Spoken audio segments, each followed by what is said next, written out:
everybody. You're listening to and watching the Comic Book Bears podcast. I'm Bill Zanowitz. I'm Steve Morey. And I'm Caleb Alexander McKenzie. And we are your hairy, heavy homos that talk about comic books, but you don't have to be a hairy, heavy homo to listen in, or in this case, stream in. And we're here with you for the final time for 2021, wrapping this year up. Almost hit the holidays. Christmas just a few days away. And I hope you guys making the holidays rain. Yeah. Tell you story walking.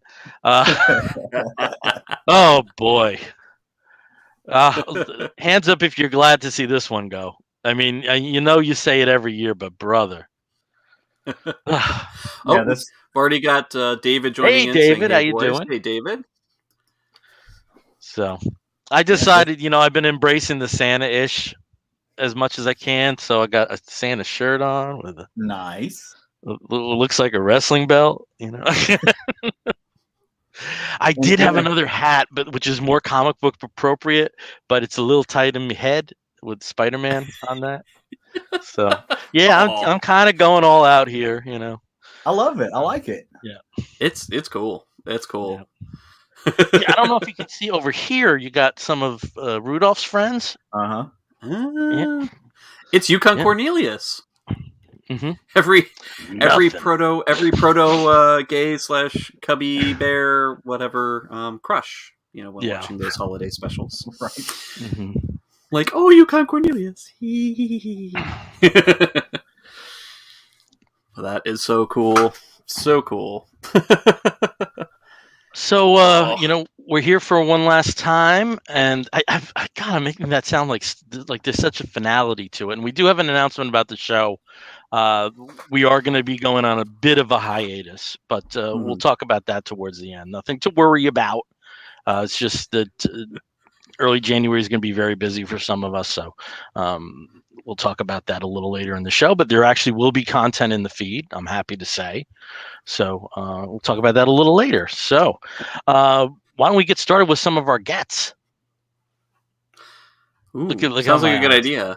I have a feeling because Caleb and I were just talking right before starting that there might be some interesting gets that you can actually see over on Caleb's side of the screen here.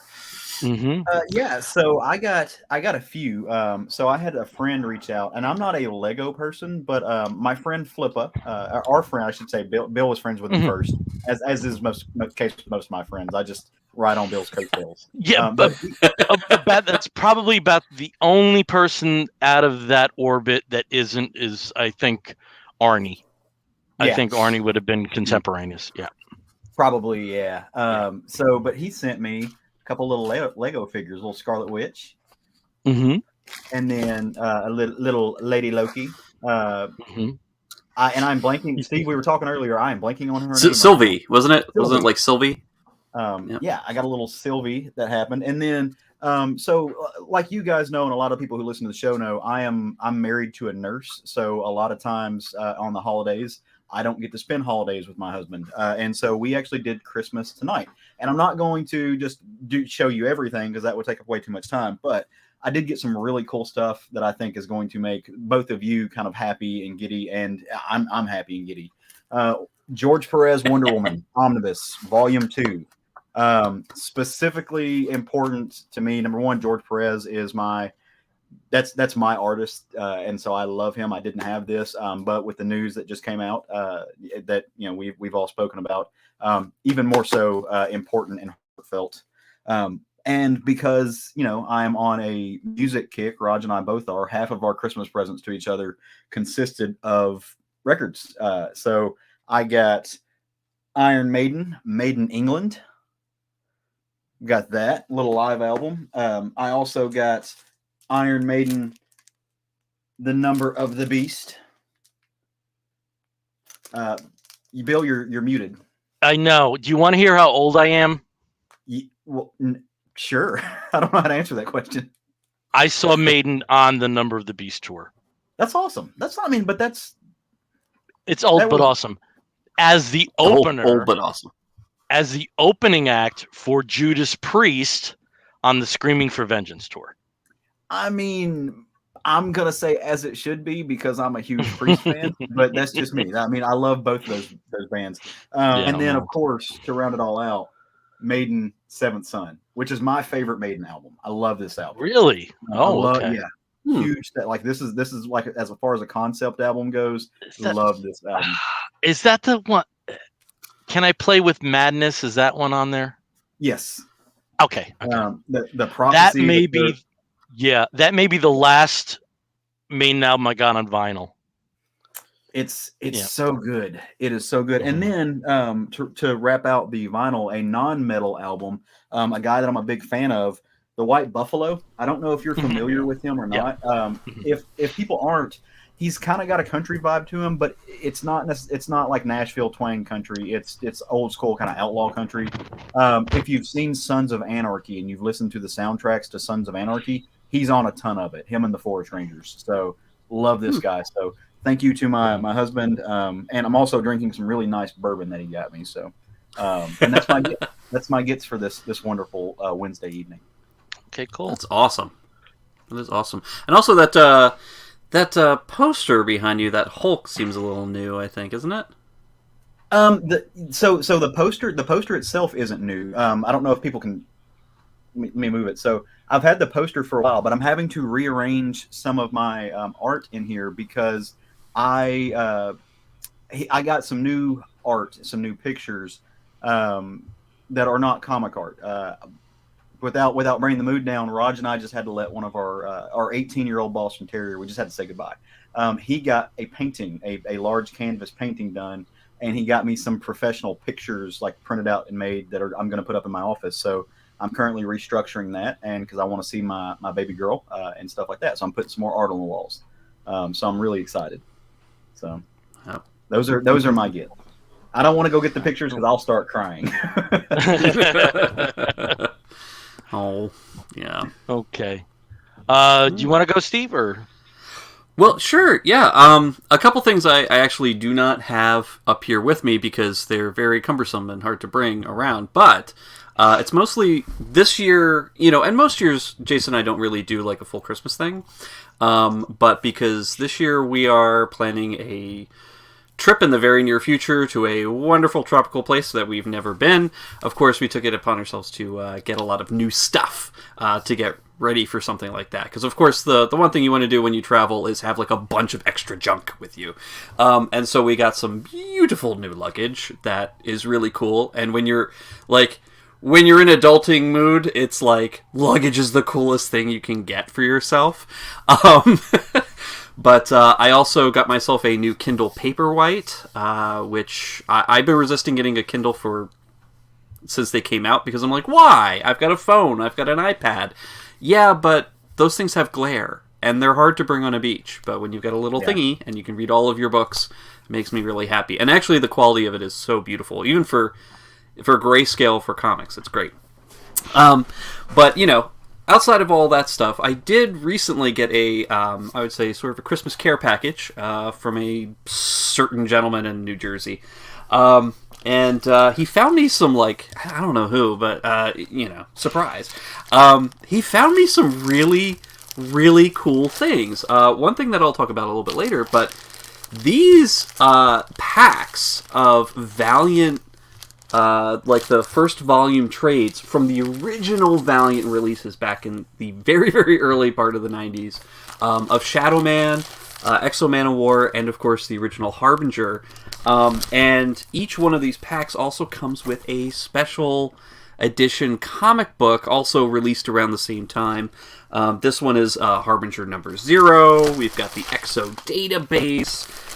There's Dark Passages special one-shot from Shadow Man. So some really cool, hard-to-find stuff.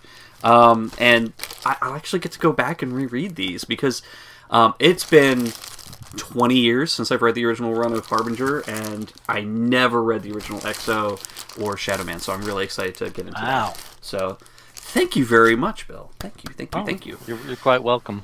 I have to thank my local shop over next town over, Dr. Wonders Comics and Collectibles. They let me know when esoteric stuff comes in, and I was like, hold it, I'll be over.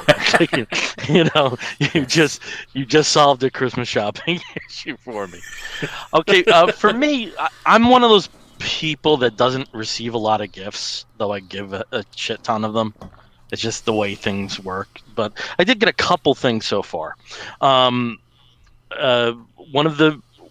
of our regular viewers, Tony Gilkinson, got me these amazing Superman logo coasters. And the name of the company, it's a gay bear owned company called Padawan Bear Patches. And the products are mostly Star Wars stuff, but these really nice coasters based on the 78 logo and then one of the more updated ones. So happy to have that. Thank you very much, Tony. I did see my straight concert husband today in my travels, and one of his things, it's become a tradition that there's a particular artist, Matthew Lynham, who we've talked about on the show in the past, and every year he's getting me an ornament now. So he did get me the Dave Vanian Happy Holiday. So that's going to be going on the tree. Oh yeah, just go to MatthewLyman.com and you'll see the pass, and they're only limited for 1 year. He doesn't remake these, so I have Elfin Costello and I have Andy Partridge in a pear tree, for some others that join for that. Didn't get too much for myself. I did finally, and I was at the point where I was just about to email you guys in case in your travels that you hit Walmart's because Spin Master finally made these available on a mass scale. These are some of the new Batman Spin Master figures. So Batwing and Deathstroke and Harley Quinn. Cool. They were on the, what do you call them? Can't really call them the end caps, but the aisle displays where they have some of the Christmas stuff, and for people who are looking for some very hard to find figures from the past, like the John Stewart Green Lantern and Gorilla Grodd, these are like suddenly available. So if you are a collector of the Spin Master stuff, you can get to that. And also my travels, I got today short boxes. That's like victory every time you find them now. And the store that I was in once had an entire row of Fantastic Four figures from the Toy Biz series in the mid-90s that was based on the comic book series. Looks like somebody bought most of them, so there was this lonely Gorgon. So I decided to adopt him today. So those are some of my gets. So Lonely Gorgon. It sounds like you could probably, the song from The Sound of Music, just replace Goat Herd with Gorgon, and there you go. You've got the new hit from... Yeah.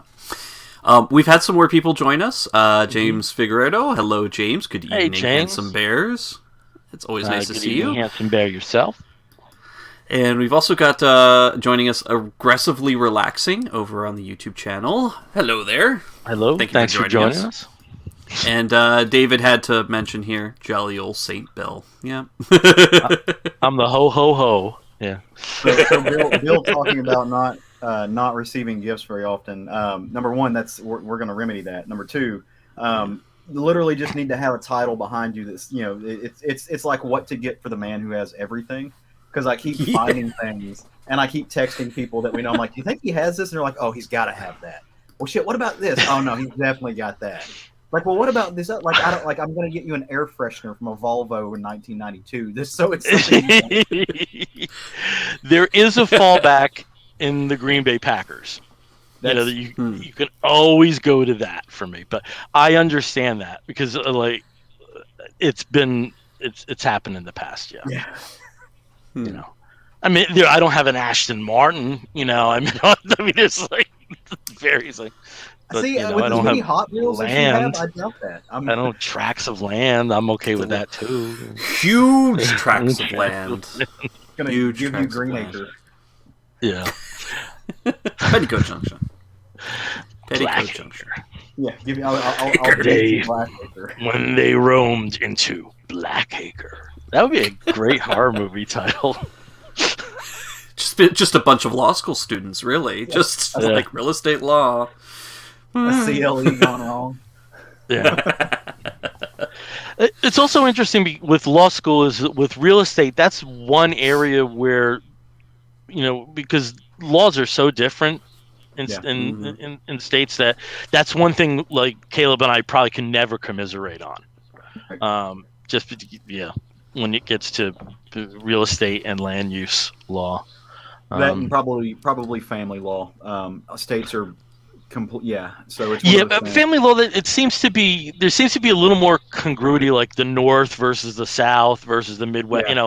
Like I don't think the laws in Indiana are that greatly different from Illinois, but the laws in New Mexico to Illinois might be drastically different. Right. So that does seem to be more regional. So I do think there are things that operate in clusters. But then again, with when I had to study family law for New York, I was like, they care about this, Yeah. So it could be.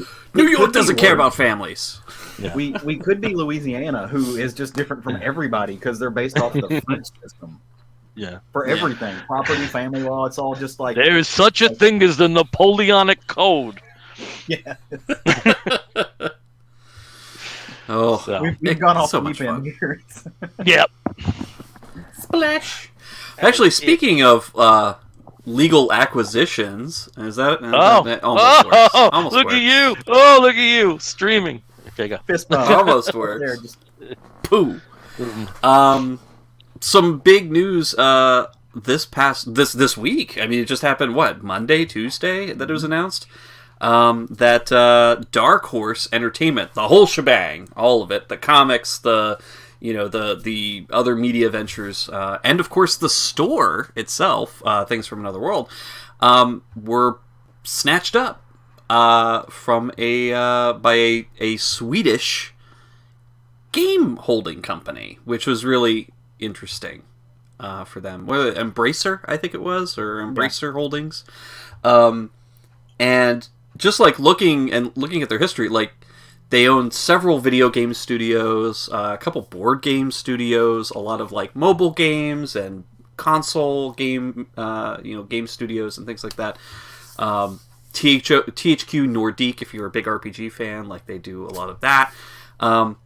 They have a huge archive of like classic video games and hard to find stuff, and now Dark Horse. Now they've got comics and whatnot. And at first when I heard this, I was kind of surprised. Like I'm like, what? Why are they acquiring this? But then I realized and remembered, Dark Horse also has a lot of video game adaptation licenses. Dragon Age, mostly with EA.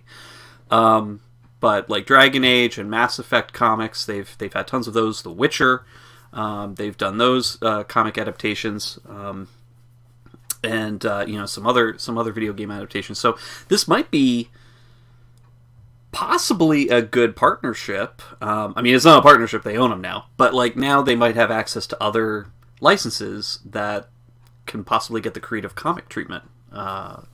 As opposed to having it be just comics related. But also Embracer might be able to get a lot of those properties or have access to some of those properties that Dark Horse already has to make games out of them. I mean, I'd love to get a Hellboy game that's actually good. So who knows? Maybe Black Hammer RPG.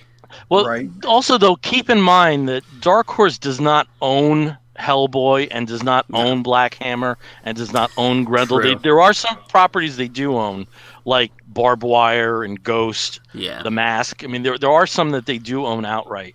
It's more of a participation deal. Rights of first refusal, things along those lines.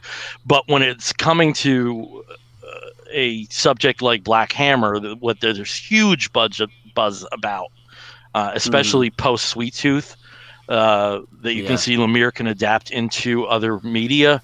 That's very important. That they have that initial first refusal right. This is incredibly important. Yeah. So I was reading into the minutia of this, and number one, finding out it's a Swedish company, which is pretty interesting, especially with a company that's this was an American company. It was based out of Milwaukee. Dark Horse was. Embracer is a Swedish company, so it's interesting that they're going to be taking it international. So Dark Horse owns outright. They have about 300 properties, and when Embrace, the guy who is the main person for Embracer, Lars Wingfors is his name. He's the CEO of it. They are really interested in just data mining it for the potential, whether that be video games or just kind of anything. And they're not a small company. I mean, Embracer has, I think, 8 other subsidiaries all across the board that can do a lot of things. So it's going to be very, very interesting to kind of see what happens with it.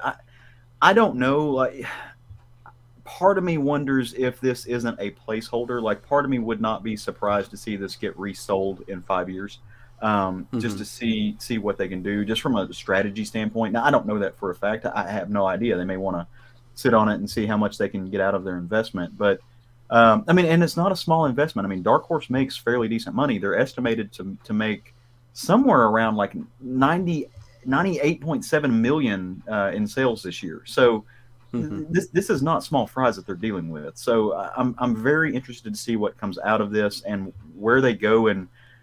But I mean, there's also the potential that they break it up and sell the IPs out, which is another issue. I'm curious to see what'll happen, because they could fracture it. They could fracture it and sell off the pieces. So it's gonna be weird to see where they go. Yeah. I mean, I'm a pessimist when it comes to these things. Right. So, but also we do have Mike Richardson retaining 20% of the stock and him still effectively running Dark Horse Comics. And they did stress in the initial press release, which is always stressed and sometimes turns out to be bullshit, and sometimes it turns out to be true, that it's basically going to be, there's basically going to be no change in some areas. When you do have these companies, though, that are, these farms, it's and especially that they acquire, at least in terms of the video game area, like so many similar companies, it's a little strange. It's almost like, and like you said, Caleb, there's that element that it might be the IP equivalent of flipping, right? So we'll see what happens. I think with comic book people, though, a video company buying a comic book company, that worked out really well for Valiant. Acclaim, that was also Acclaim Valiant back in the day. That was also people. That was also like 26 years ago. So there's a lot of things that are different now. So Valiant wasn't a major property at the time, and Acclaim, although they were a known video game company, they didn't really have a lot of future. I think it was just they were just trying to consolidate some kind of thing, some kind of property, so that they could get some stuff out. And I mean, you got the Turok games for N64, which I guess were really awesome. So they were fun. So I don't know if you guys were as surprised as I was, though. I actually thought Mike Richardson owned a lot more of the company than 20%. I was operating under that. Yeah, I think prior to this acquisition, he was at like 51. Which is not uncommon. When you're selling, it's not an uncommon place to be. I don't know exactly, and then these people that were saying like about how he sold this, like he's been trying to sell the company since The Mask was a success on film. Well, and so I saw a lot of people who were commenting saying, "Oh, this is out of nowhere," and I was like, "No, it's not." And I remember reading it. Comics Beat actually published something in early December, saying, "Hey, it looks like it's up for sale." So it's like it's not exactly out of nowhere, and it looks like and I didn't know this, but I'm just kind of fascinated by the minutia of the stuff. He lost a controlling share, or having the controlling share, in 2018. A Chinese company called Vanguard Visionary Associates out of Hong Kong. They were actually. Wait, do what now? No, I said these fucking names. These I have no idea. Yeah, VVA. They got the majority stake in 2018. So, and I wonder if they're retaining anything. Who knows? So I don't know. I thought that was interesting. I had no idea. Yeah, that's news to me too. I'd have to read that. Yeah. Yeah, David mentions here the content landscape is so wildly different. I think this will be for the best. And you know, I Caleb's taking the very pessimistic view of it. I'm leaning more towards the positive, the optimistic that this might end up being, you know, a good thing. Maybe some extra push to get certain properties out there in different forms of media. And you know, when you have a nerd-centered company, basically like a video game, board game kind of company, there's a potential there that they're going to really respect the properties themselves. Whether they do a great job with actually putting out something new in a different form, like, you know, a great video game or a great board game or, you know, a great film or TV project, you know, who knows? But at least their kind of focus is on a fan base and developing and incorporating that fan base's ideas or ideals for what to do with this property. So I would also say, going into this, I would have sworn that Image was number 3 and Dark Horse at 4 in terms of in terms of valuation, and it turns out not to be the case. The Dark Horse is number 3. We're gonna get a resurgence of Time Cop. I feel it in my soul. So. It's gonna happen. Jean-Claude Van Damme is like, I might be back on the silver screen for Time Cop. Oh. Well, but yeah, that was a pretty huge chunk of news. I'm very pleasantly surprised, especially this late in the year, to have something like that big happen. I was pleasantly surprised. Yeah. So, well, just on the topic of IPs and big news, I know you two gentlemen have not seen it yet, and so we're you know, without burying the lead, we're not going to talk about Spider-Man, the new Spider-Man film on this show. So if people are wondering that, like, go ahead and answer that question. No, but I can report, because I've been to the other side. It is excellent. You should go see it. It's super fun. I adored it. I am not one of those people that after every Marvel movie says, "Oh, this movie X was my favorite Marvel movie of all time." I'm not one of those. I'm not one of those people. I also love these people that like immediately come out with their rankings. It's like there's 27 friggin' films. Yeah. I don't have time to do that. You know? I don't do the quote unquote best because I'm not qualified to make that determination, and also, but whatever. But I will say, as far as just enjoyment, this is in the running, if not my favorite Marvel movie that I've seen, keeping in mind that recency bias is a real thing, right? But I'm not one. Just to defend myself, I'm not a person that says that after every movie. Winter Soldier has been my favorite forever. This might have edged it out. It's just delightful. I absolutely adore it. So go see it. Yeah, and just to address that elephant in the room, you know, there are reasons that Steve and I have. They're different reasons, but they all revolve around being cinema safe. And we're both in situations where the risk does not. The risk outweighs the action of going to a probably crowded film right now. Yes, absolutely. So you know, I'm hoping to see it soon. I really am. I did catch Hawkeye. I did wrap that up today. I don't know if we can talk about that or we can talk about that another time. But isn't it amazing that we've had WandaVision, Falcon and Winter Soldier, Loki, Hawkeye, Black Widow, Shang-Chi, Eternals, and the Spider-Man film in the same calendar year. That's wild.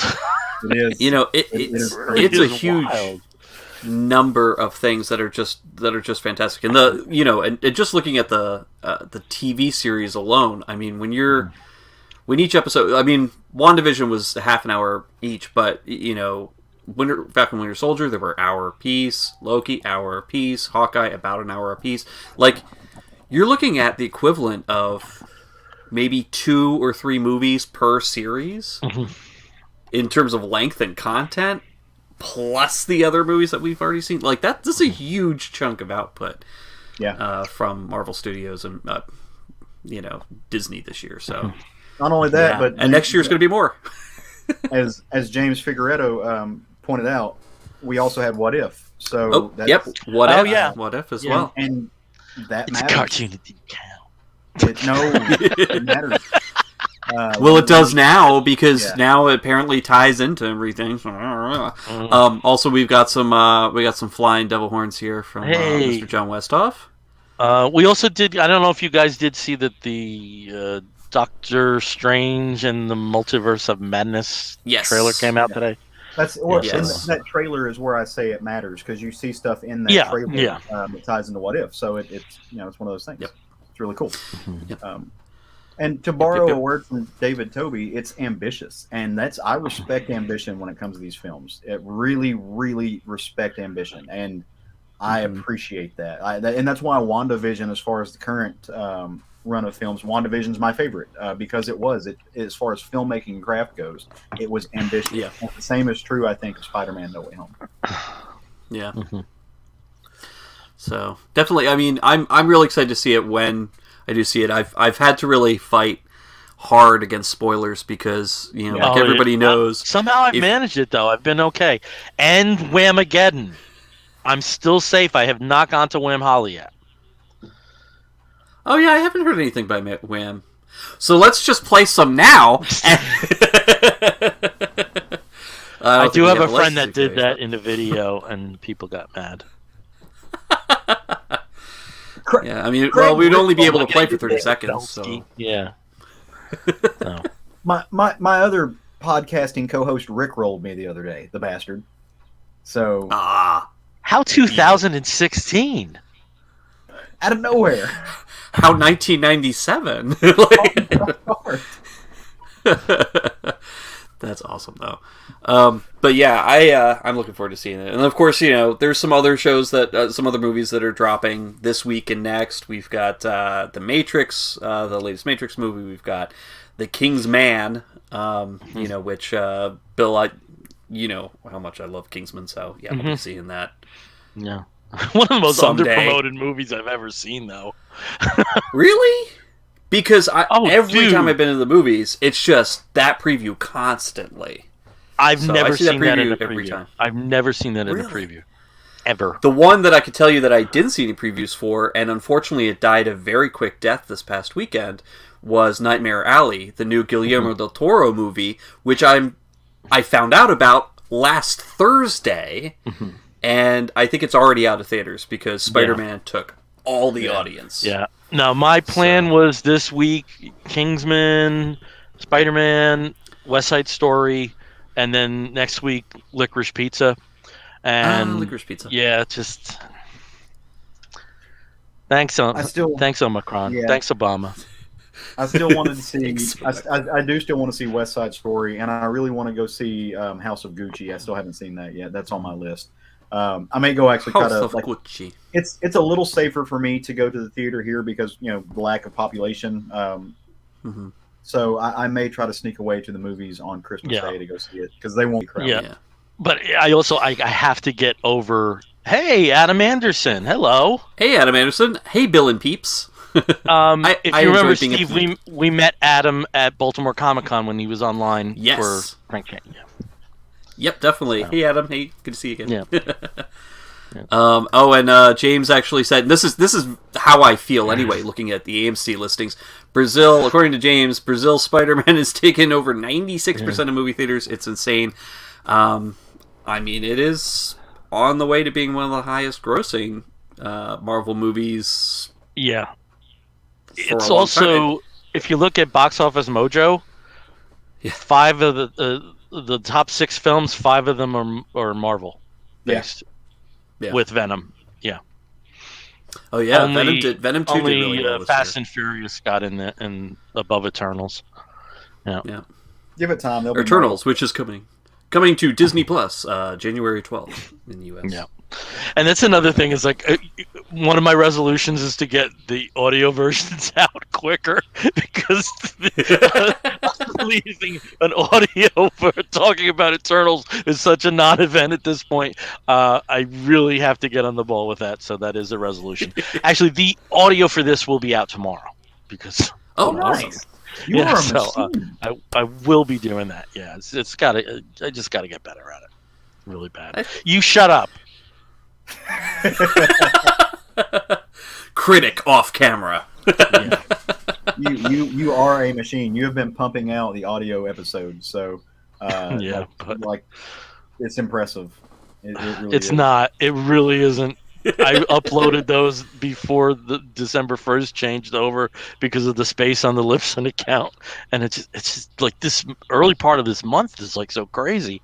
Plus, Yeah. with not going to the office for 2 weeks, there's always that thing like the last day you end up working 2 days worth anyway Mm-hmm.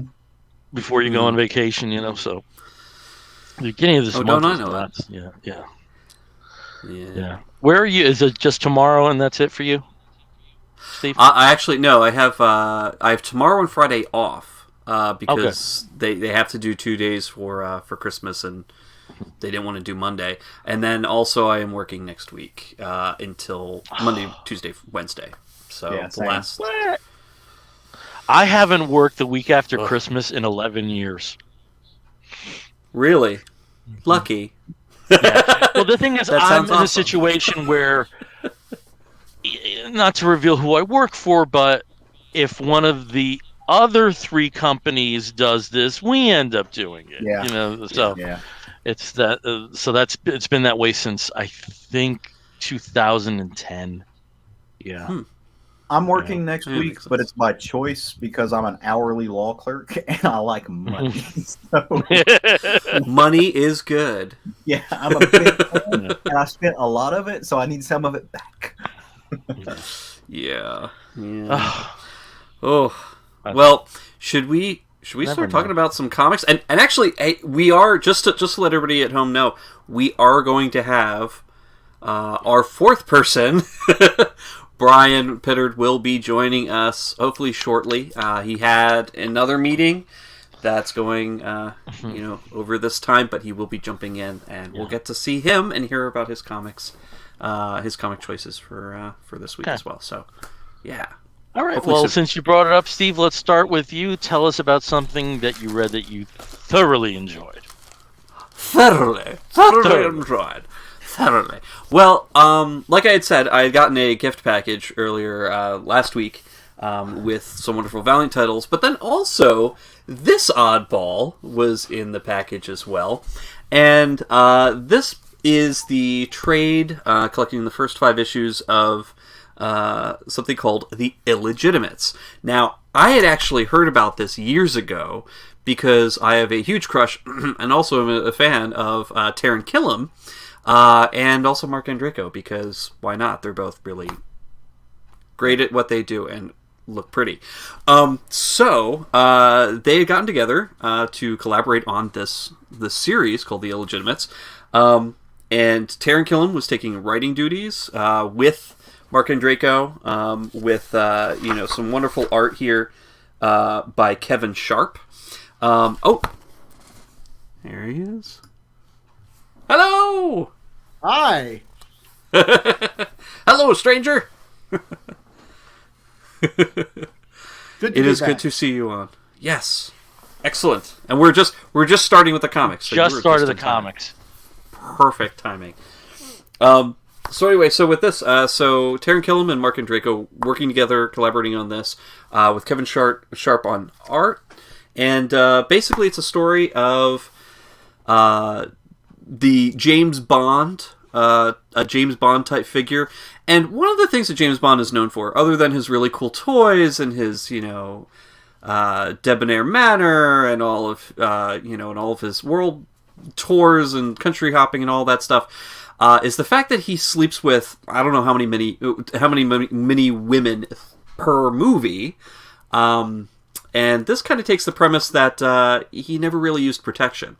And so the illegitimates are, very directly speaking, his illegitimate children with multiple femme fatales over the course of about 20-some odd years. And at the beginning of this, not to spoil anything, but our supposed hero, our spy, is unceremoniously killed in a very gross way. Leaving basically the big spy agency Olympus without their top agent. And so, of course, they've had this backup plan this whole time with the illegitimate children. They've been grooming them behind the scenes, directing their interests and their abilities, and, have made these 5 offspring basically, the tops of what they can do. They're excellent sharpshooters, they're excellent, martial artists. One is an infiltrator, tough person. The other one is just super intelligent and everything. They all sort of embody aspects of, the James Bond super spy. And of course, there's a big bad who has this world-dominating plan that only these 5 can stop. And it's a fun romp. I had so much fun reading this. It's got a lot of goofiness. One of the characters is drawn by Kevin Sharp to look very, very similar to Kieran Gillen. So you're just sort of like, oh, nice modeling there. But it's got all the tropes, everything that you can throw from a James Bond movie thrown in here. But instead of, one spy kind of doing it all, you have 5, half siblings all just kind of, doing crazy things and trying to work together while being very, very different personality wise. Lots of fun. Came out, I think, was it 2014, put out by IDW. There's this trade, if you can find it. It has some really great back matter. There's a lot of artwork here from Kevin Sharp, but also from Jerry Ordway. Some really great sort of variant covers and interpretations and stuff. But it's a lot of fun. And thank you very much, Bill, because sure. I had a lot of fun reading it. The reason that I picked that up for you was because I remember in 2013 that I think Matt Broussard had picked it up, and you were like, "Oh, I got to get that." And then I never heard you mention it again, and then saw that. Well, because I'd watched the original interview where they had talked, where Taryn and Mark were talking about working together, collaborating on this, and just having a great time with it. And I was like, and then, Matt had talked about it, and I was like, and for the past, 7 years, I've totally forgotten it exists, which sucks, but that's how my brain works. Okay. Well, go ahead. I was going to say, Steve, have you read Jimmy's Bastards? Have you read that? Jimmy's Bastards? No, I have not. Yeah. So Jimmy's Bastards is an Aftershock book written by Garth Ennis and drawn by Russ Braun, where essentially it's a 007 figure who has, motivated himself around the world based on the power of his penis, and all of his illegitimate children, his quote-unquote bastard children, are showing back up to kill him. So if you just based on how much it sounds like you enjoyed this book, you might go check out Aftershock's Jimmy's Bastards. I think it's irreverent Garth Ennis, so I think you'd enjoy it. Well, seeing as how there's 2 separate books with similar but different diverging premises here, it sounds like there's actually now a new subgenre of spy fiction, and that is basically spies, bastard children fiction, which I think needs some more entries. So, so anybody listening, get to work on that. We need more more like Jimmy's Bastards and the Illegitimates. All right, well, before we move forward, please welcome Bryan back to the show after too long an absence. It's so good to be back, and I'm so sorry. It's not that relevant to this show, but I've been on many adventures since my last time. I don't even remember. When was the last time I showed up? It's months. September? It's been several months. Okay. Yeah. I think September, yeah. That tracks. Yeah. I wasn't even in the country for more than a third of that period, so, Yeah. Well, why don't you tell people what you were doing while you weren't with us? Oh, let's see. So, I work...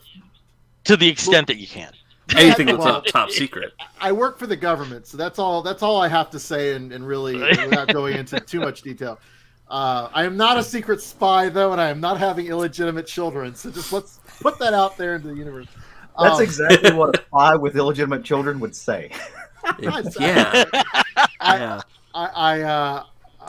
We'll just assume. Did they draw anyone like Bryan in that book, Steve? Now that you mention it. Inspired by, there's this whole thing on this. Yeah, no. But I do, funny enough, I do work for the Navy, so that isn't unheard of in the Navy, right? I was in Japan for over a month, and that was amazing and also kind of crazy with all the COVID quarantine stuff. But the time difference alone made any kind of attempt at podcasting or streaming relatively challenging. I think I did one live stream once on Facebook just to say hi and show that I was alive. But other than that, it just didn't work very well. But yeah, I've been very much busy, and I'm happy to be back with my comic book bear brethren here today. We were happy to have you back. Yay! And also, thank you for dressing appropriately. I'm glad I wasn't the only one. Oh, honey, I didn't even scratch the surface of what you did. So you deserve all of the props. I have Japanese accoutrements that I set up, and my little lovable oaf hanging out over here that I took with me to Japan, and actually sent Ed Luce some pictures of oaf at various temples and things. But you certainly deserve all of the praise for your lovely background and the whole thing, the whole package. Outstanding. Ain't he cute? You said package. Yeah. You said pack.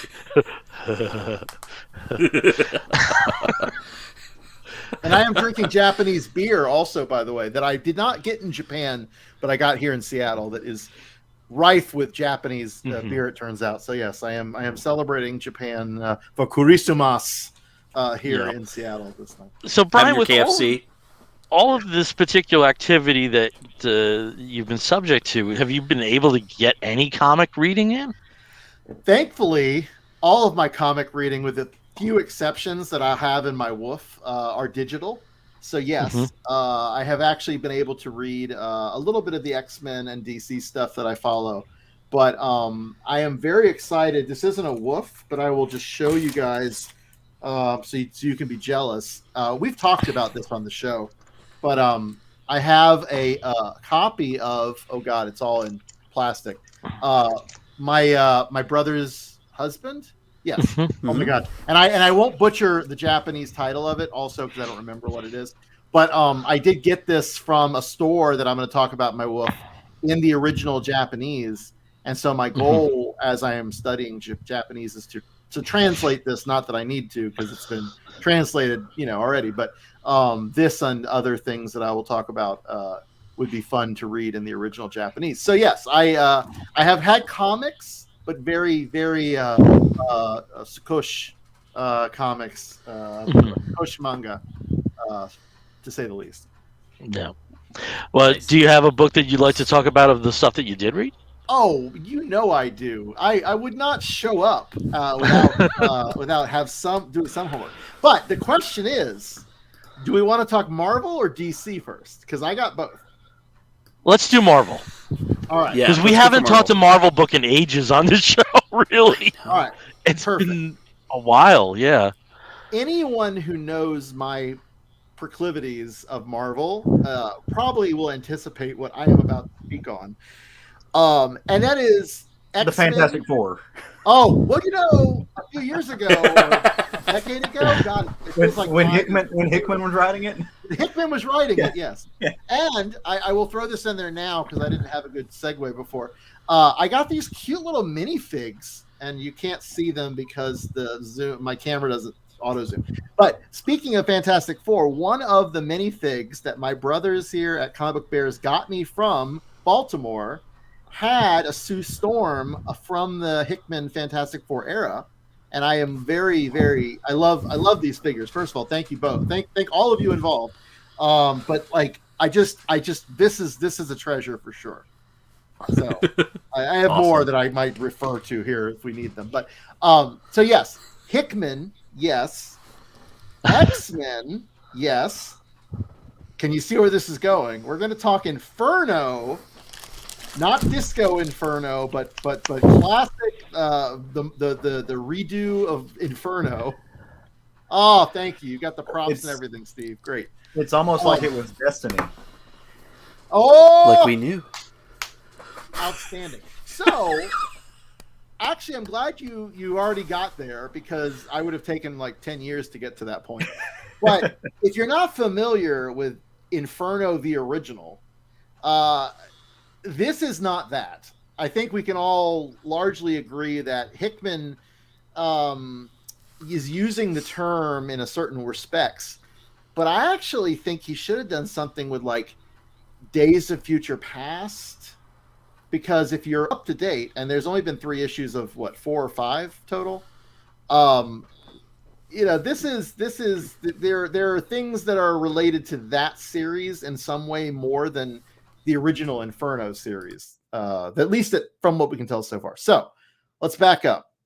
And Steve, I think are you the only one else, or Caleb, have you been keeping up with this? Yes. Okay. And Bill? Mm-hmm. Oh, 1 and 2. Oh, I haven't read 3 yet. So 3 is good because I just sort of spoiled something, but I don't, I know we don't care as much. But so Hickman is leaving. In fact, he's out the door. He's gone. And we should have all realized this because honestly, Hickman's attention span is not. Yeah, exactly.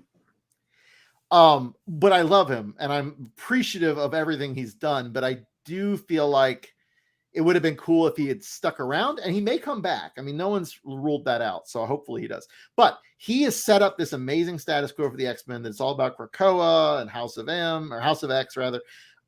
We've talked about all that. So that, if you don't know what we're talking about, you need to go back a few episodes, maybe I don't know, at some point. But hopefully we're all up to speed on that. And this is his swan song. This is his last foray into the world of the X-Men for now. Although X-Men Unlimited is sort of also that, but since he wrote that before and it's the way it was released is weird, whatever. I don't think that is that this is Inferno is his swan song, but Inferno is basically the culmination of a lot of themes he set up in Powers of X. And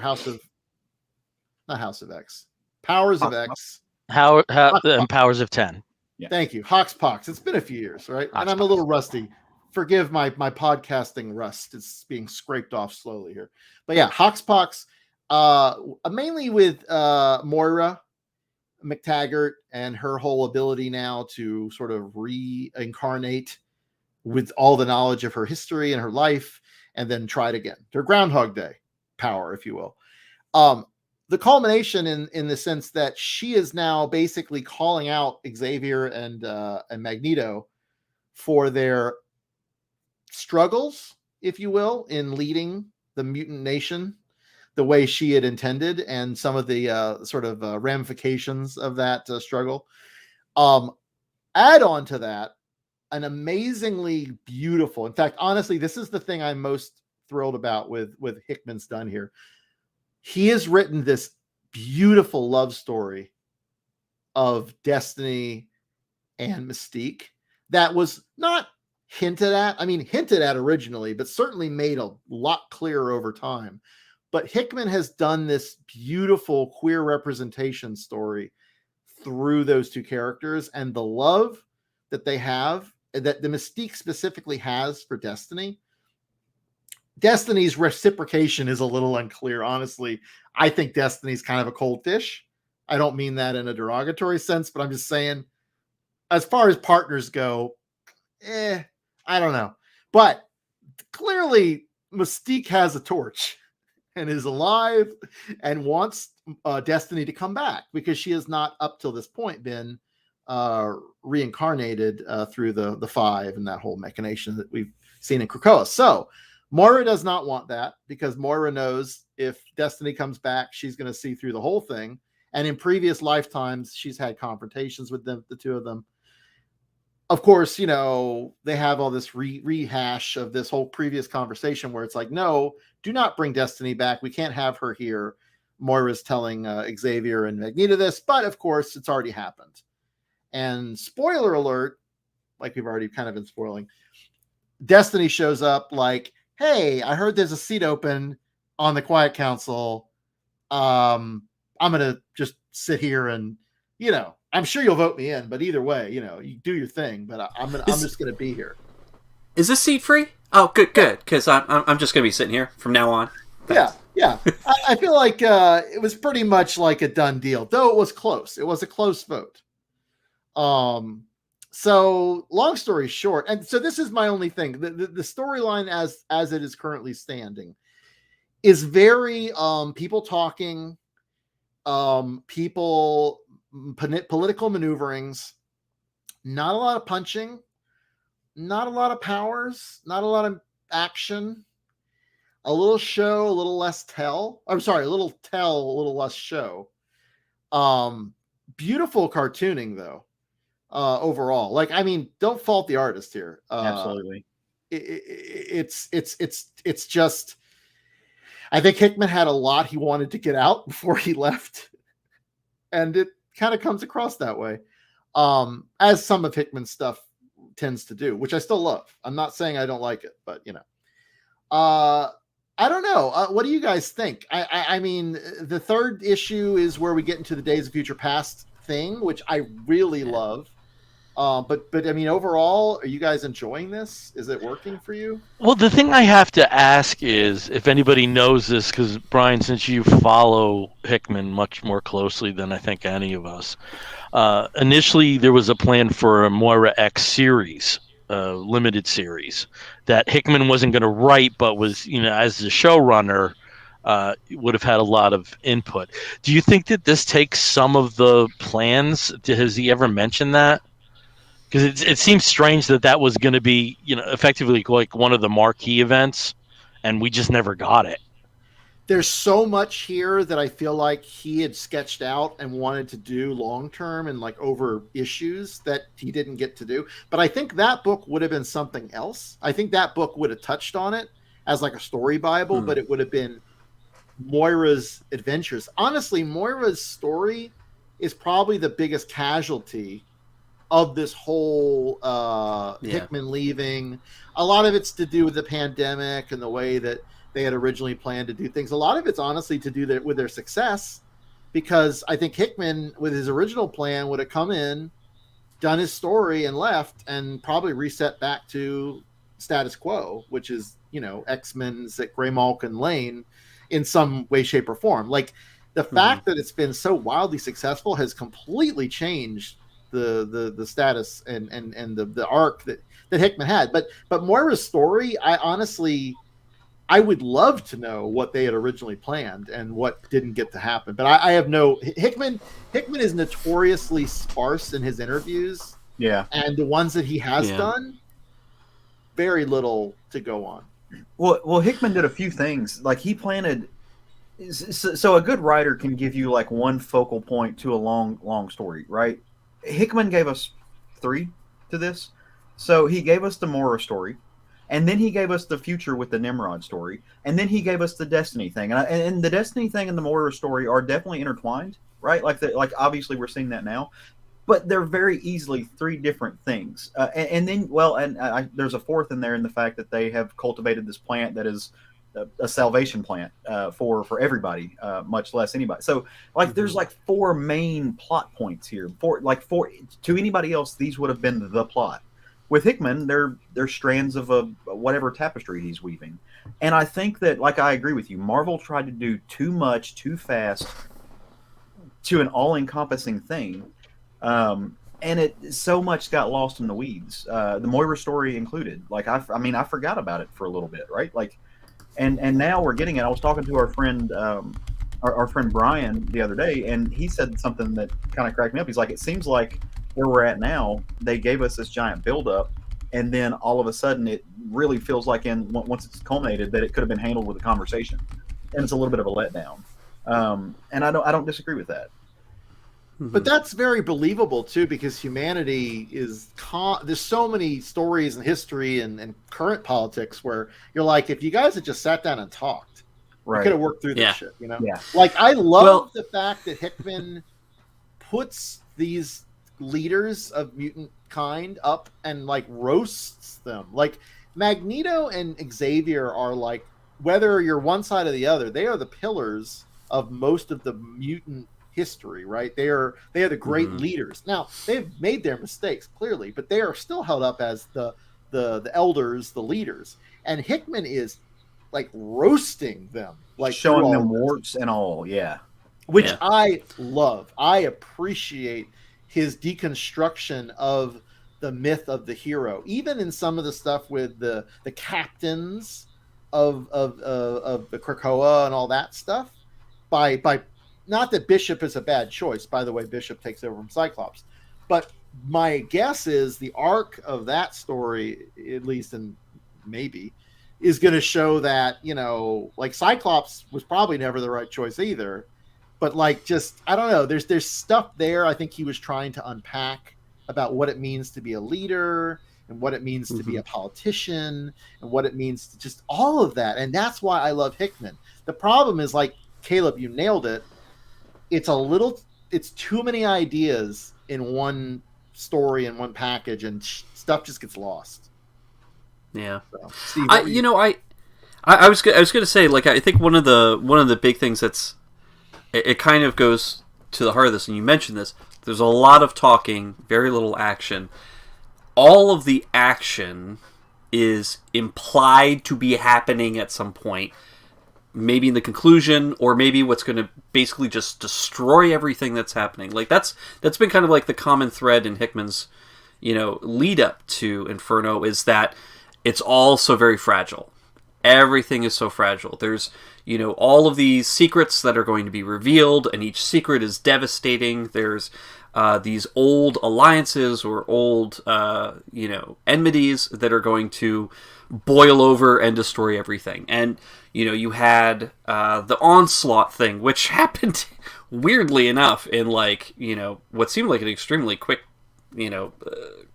couple of issues with the one shot and the Way of X, and it's just sort of like it felt so separate from everything else, and there's all these, like, things, these big things that are kind of drawing off of the Hickman, but it doesn't all coalesce very well. And I think it's not that he hasn't created a really great architecture, it's just that he has his ideas. We cannot stop this train from moving.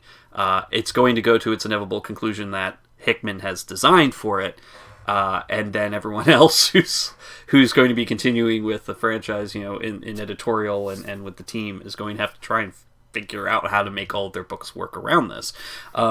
Because one of the big things that Inferno is supposed to do, other than throw the entire leadership and future in the island up in question, but also finally pay off a lot of this Orcus and Nimrod stuff, which is what starts happening in issue number 3.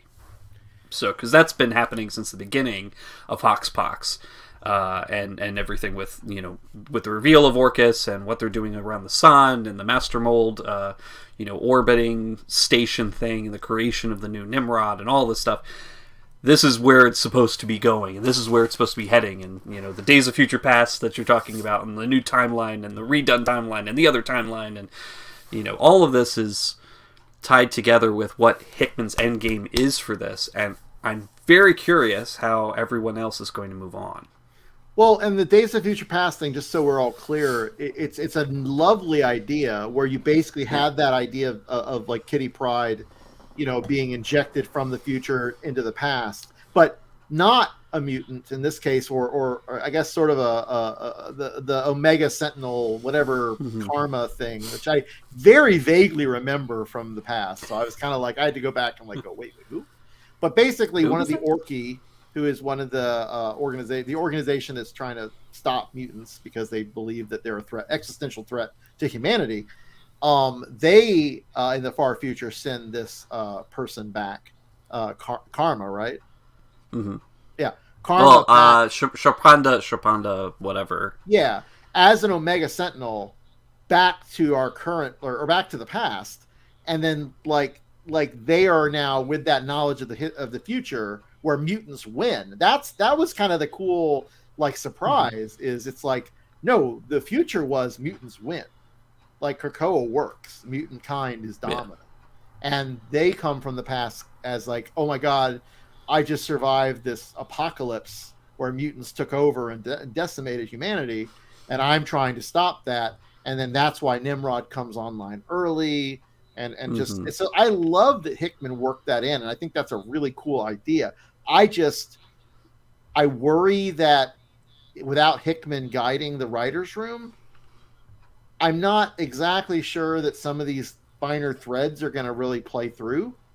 So, because I'll be honest, of all the books of the X-Men that I like, Marauders, a little bit of the Teeny Howard stuff with Excalibur, but just a little. Yeah.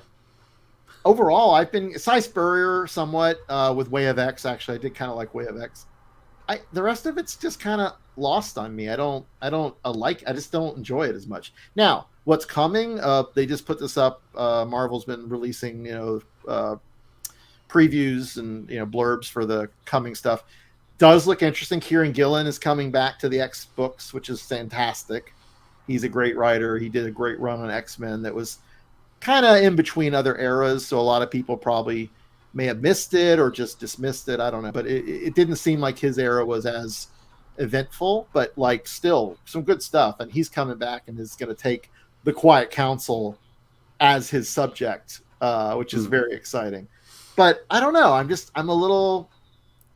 disappointed that Hickman can do whatever the hell he wants. He's an amazing creator. In full transparency, I am a backer or a subscriber, whatever, in his Substack thing that he's doing. So that's cool. That's great. But overall, I'm just disappointed. Also, I did want to make sure Valerio Schiti is the artist doing the interior storytelling and is killing it with his interiors. So that no shade thrown at Valerio for his art, but some shade at Hickman for just not letting it be more dynamic. I don't know. Yeah. But what are you going to do with Hickman? Yeah, Skeety's never looked better, man. Like Pepe Larraz stepped in and lifted everybody up. It's insane. Yeah. Oh, yeah. So, Bill, I don't know. What do you think?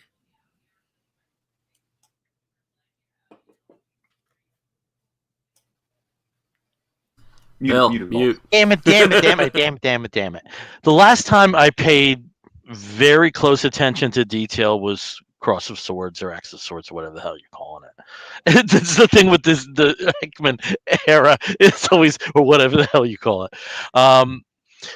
So I have to finish X-Men, his run on X-Men. The issues that took place after that, I haven't read. I did read Inferno 1 and 2. I just feel that I don't feel comfortable commenting because I know that there are big pieces to the puzzle that I haven't really been exposed to yet. So you'll get there. I mean, honestly, I'll decline comment. Yeah, none of us know where this is going because I think we're all like issue 3 sets up some more pieces, but we still don't know what's happening. Yeah. So yeah, but but at the same token, though, I do have those gaps. I'm not completely lost. When I started in Inferno, they basically bring you up to speed with the stuff you need to know. So it's also interesting because there are characters that I thought would be major players that don't seem to have as much juice. But again, some stuff with Cypher, with Doug, I probably have missed that. Those have probably taken place in other books that I haven't caught. So someday when I actually do like Marvel Unlimited for a month, I'll get caught up. Mm-hmm. But I was enjoying what I was reading. I will say, like just based off something Bill just said, though, I do like that we don't know where it's going, though. So as somebody who reads a lot of Big Two comics and reads a lot of superhero stuff, we all kind of always like read with the conceit that whatever arc we're on, like they're going to put the toys back in the sandbox. Even with Immortal Hulk, who I'm a big advocate for, I loved that book. I knew at some point they were going to set it up to go on. I don't know that that's true with this. I'm going to be kind of disappointed if it is, actually, because the way that I don't know how they've terraformed the planet. I don't know how you go back from that. I mean, I don't think they are. I think the realization was, no, this is a way more cool, exciting status quo. That there's so much more story to tell here. That Hickman, when he hit that realization with the writers, went, you know what? That's cool. Go for it. I think this is like even better. I'll step back and go away and do my thing.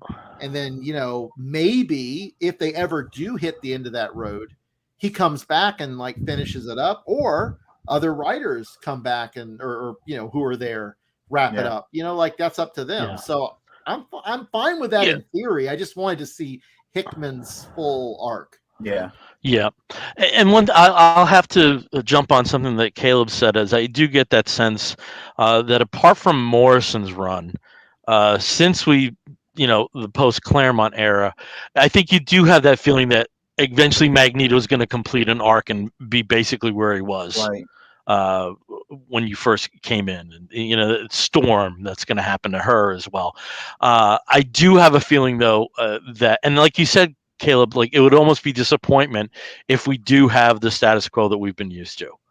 That that you go in, and especially with Hickman, who's somebody who orchestrates seismic changes, it would just be a damn shame if Krakoa was a dream, or I do hope that that's what we see. And I think we will. I think in the end, whether it's Hickman that has realized it and has set it into motion, or whether it's Marvel editorial that's done it, they have realized that the power in Hickman is I mean, storytelling aside, because he is a great storyteller, the power is like he's Johnny Appleseed, man. He's just planting seeds left and right, and they are literally letting him go through and broadcast seeds and let him walk away. And that's what they need to do. They needed to do that with Hickman. So. Like, and I trust Jerry Duggan. Like, he's written some great stuff. I think once he finally gets the X-Men in his grasp, he's going to go through a great story. Kieran Gillen, he's going to be writing the Quiet Council book, which is going to be a lot of, I think, like you said, talking, telling and not showing. But I think Kieran's great with that type of story. By the way, he just did a really, really great interview over on Off Panel for podcast folks who are listening to other stuff. Go listen to that interview, because he talks about it a lot. I think you'll take something away from that. Okay, well, you sort of have the mic anyway right now, Caleb. Tell us about something you're reading that you're enjoying there. Oh, okay, I can do that. I don't know if you guys know this about me or not. I really like Jeff Lemire. I don't know if I've said that on the show before, or talked about that at any length. Really, really like Jeff Lemire, whether he's writing his own stuff and pulling things out of the ether of his brain and really telling these slice of life, true to reality stories that'll just break your heart, or whether he's dabbling into superhero comics as he is wont to do upon occasion. Right now, over at the Distinguished Competition, he is writing Batman and Robin with his longtime partner and collaborator, Dustin Nguyen.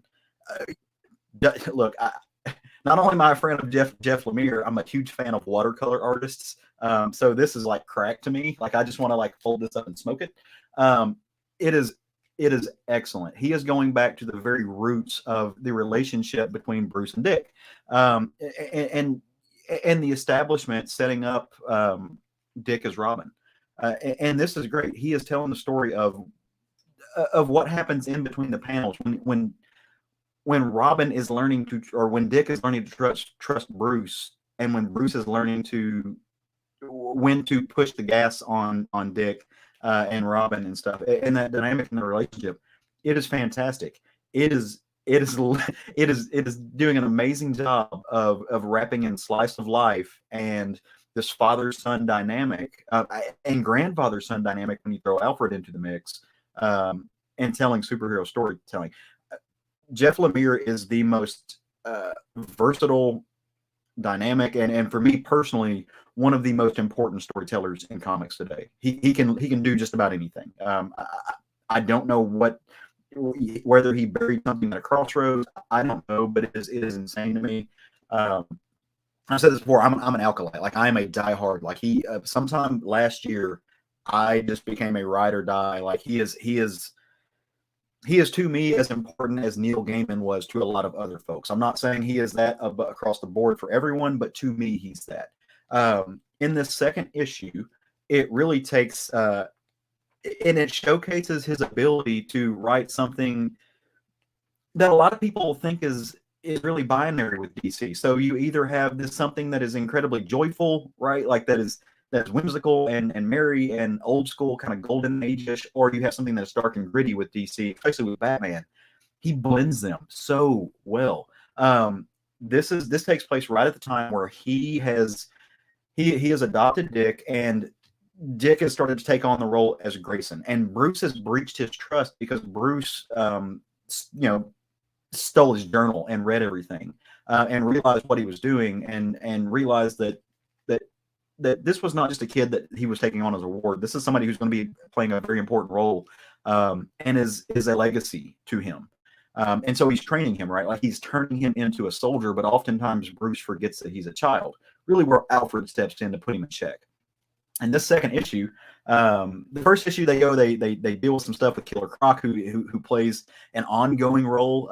But this second issue is really, really fun because in order to kind of bridge a gap and make amends, Bruce is like, hey, Dick, it's your birthday. We're going to go do some cool stuff. You just got in trouble at school because some dudes were bullying you, and you put your foot down on them.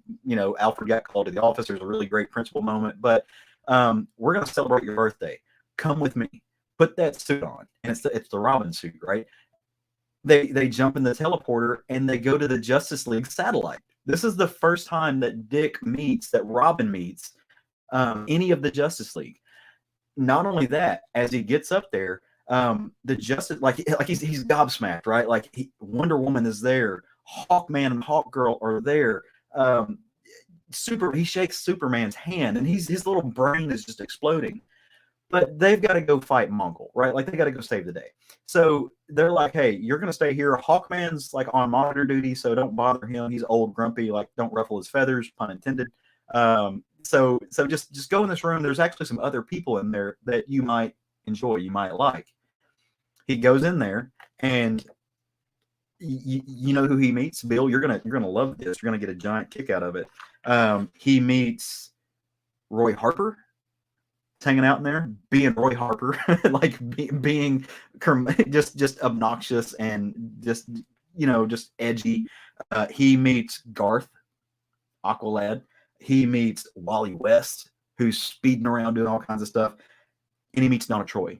It's all of the Teen Titans. They're hanging out and they're being sidekicks, minding their business, and they're all like, Roy's like, guys, like this is stupid. We're also superheroes, and Donna Troy's like, no, dude, we're sidekicks. There's a difference. Like he's like, no, we should follow them and go fight Mongol. And Robin kind of steps in, and this is the first time he's met these people. It's the first time he's jumped into the mix, and he's like, well, it doesn't have to be either or. We could do something in the middle. And they're like, what are you talking about? He's like, well, they're all fighting Mongol.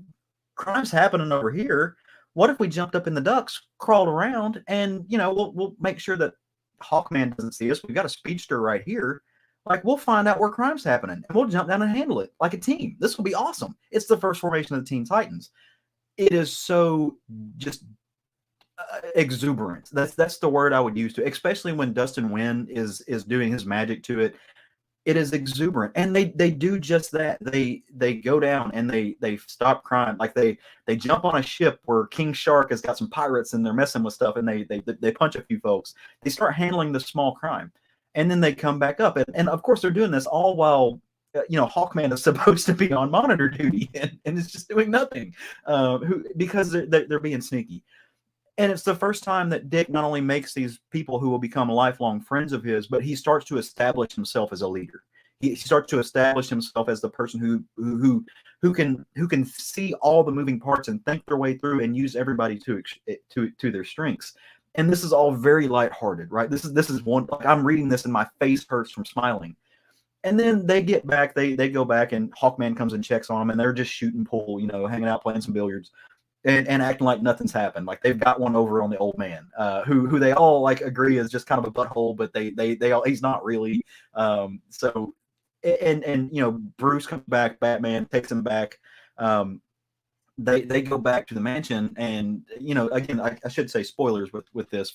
It's a few weeks old, so but they get back to the mansion, and Alfred is like just being regaled by this really cool thing, and Robin can't say too much because Batman doesn't know, so he can't say a whole lot, and he's just telling him how wonderful it was. Like, he got to shake Superman's hand, and in 2 panels, Dustin Nguyen changes the entire tone of the story. Bruce turns around and says, all right, mission report. And Alfred's taken aback. He's like, wait, what? Bruce does the things like, hang on, Alfred, mission report. And Robin starts giving a breakdown of how he would address and take out each of the Teen Titans. Like doing that thing that Batman would do, carrying kryptonite in his belt. Like, he's like, hey, Wally West he's headstrong, but he doubts himself, and I would get into his head. Donna Troy's perfect, right? But it's her perfection that like the only flaw she has is she trusts everybody. I would manipulate that. So he starts doing the things that we associate with Batman, right? Like having a plan to defeat everybody in the worst case scenario. which is not who Robin is. It's not who Dick Grayson is. It's not who what Nightwing grows up to be. And it's not who Alfred wants him to be.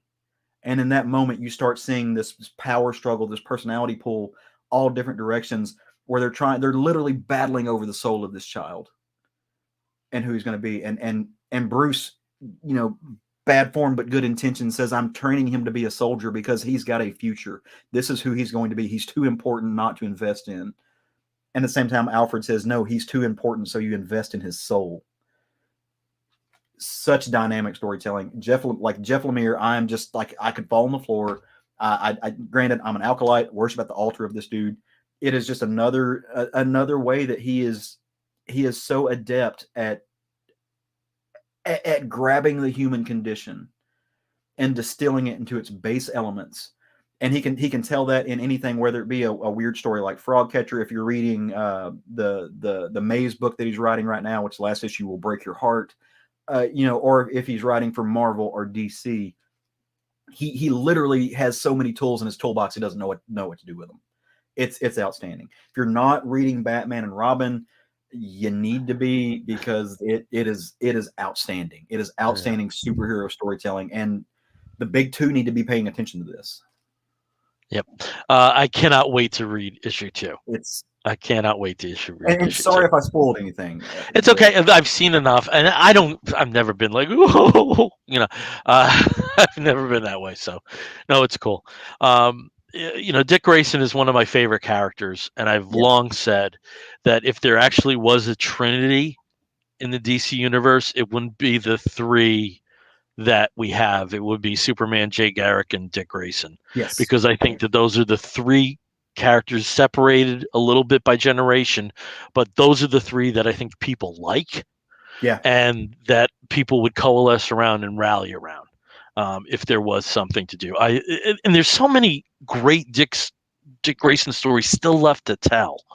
The Superman Dick Grayson relationship, I think, is fascinating, because in my head he was the good, he was the good friend of Dad that he could talk to. Yeah. Without the complications of an Alfred. But also with somebody that sees a bit more through his own eyes. And you're also talking about 2 orphans, right. And when we have had moments where it's just those 2 characters, I've always loved it. I loved that, when he became Nightwing, and part that was a tribute to Superman because of the situation with Nightwing and Flamebird and Kandor. I love that stuff. I still think there's so many great stories to tell. Dick is a leader, Dick is a friend, and it seems that that's exactly where he is mining. Dick to me is the heart of the DC universe. He really is. He's the pulse. You want to see a panel? I didn't show one. I tried to do that with each book. You want to see a panel that will both like make you smile and melt your heart, and also that I would commit felonies to own. I'll show Okay. it. Okay. Oh, look at that. Look, just it could not be done better. There is no medium other than watercolor. This is. For this moment, there is nothing that could improve on this. No. Just him meeting the JLA, the Justice League for the first time, shaking Clark's hand, such a for people like us who grew up on this stuff, who eat this is our bread and butter. That moment is just might be one of the best single issues I've read in 2020, whatever year it is. So. It's ridiculous. It's these individuals are so talented. Okay, but I'm very excited for issue 2. Okay, so for my book, this is something way different. I wanted to talk about Regarding the Matter of Oswald's Body from Boom. Caleb, did you read this? I have, yeah. Okay, so I hate what we're living in right now. Make conspiracy theories fun again. And the meanest description of this for me is this Department of Truth that I enjoyed. But it's written by Christopher Cantwell, and I always get thrown a bit since this guy shares a name with one of the Unite the Right founders and an alt-right figure. And if you ever see an interview with him, I mean, he's dumb as a brick. And like, I still have problems shaking that. I know it's a different guy, and the artist is Luca Casalanguida. I got that name right. And where we start off in this series, and you have a lot of clues just on this cover with Unknown Corpse 1981, and this happened in real life. In 1981, Lee Harvey Oswald bodies was exhumed in part to confirm, through the very nascent forensic, there hadn't been DNA advances to the point that they could test, but there were certain forensic issues that there was enough interest in authorities and American culture to warrant this. So Marina Oswald did give permission. So that's where the story starts off, in the exhumation of the body. And we have figures that are on the periphery of the park, of the memorial park where the body is exhumed. And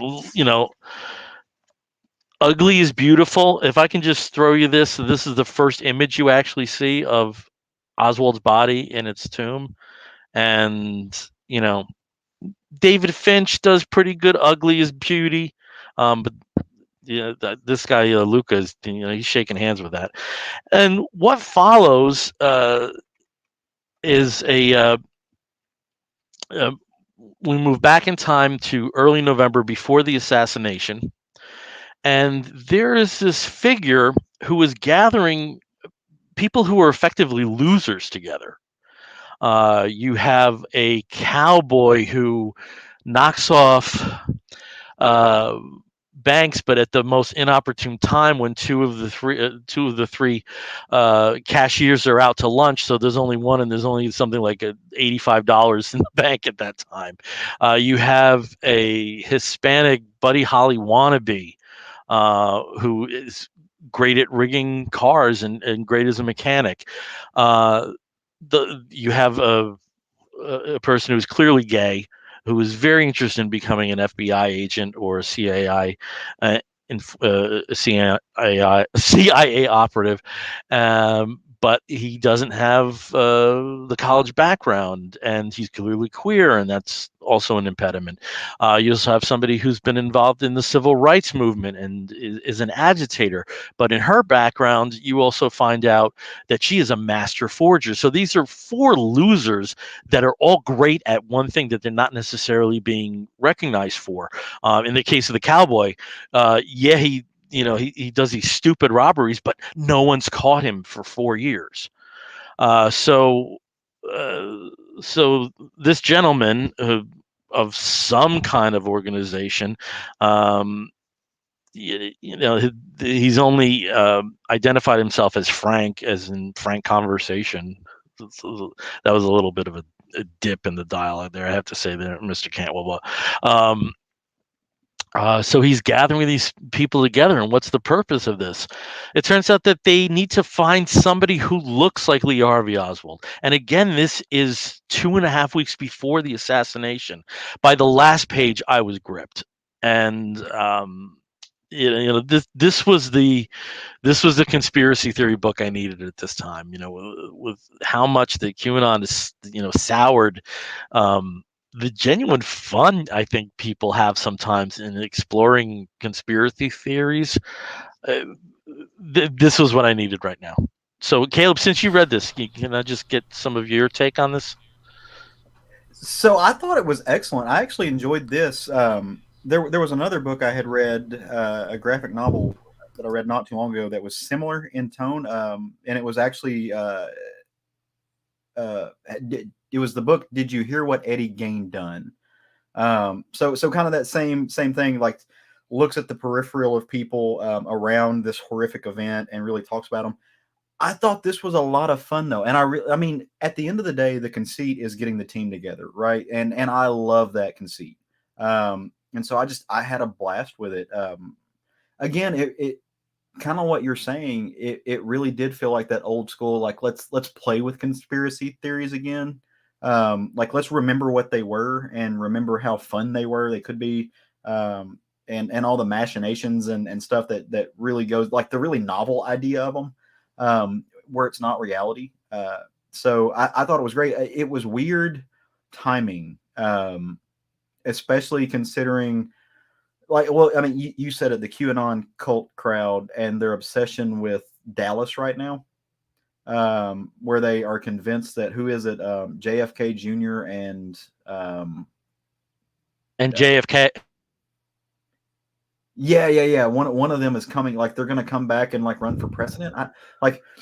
So seeing them in Dallas, like so having them surrounded by Dallas it's one of those things. It's where like the universe is weird. There are forces that I don't understand that like weave things together and play with energy and stuff that just made this happen at this time. That I thought was really the synchronicity was interesting.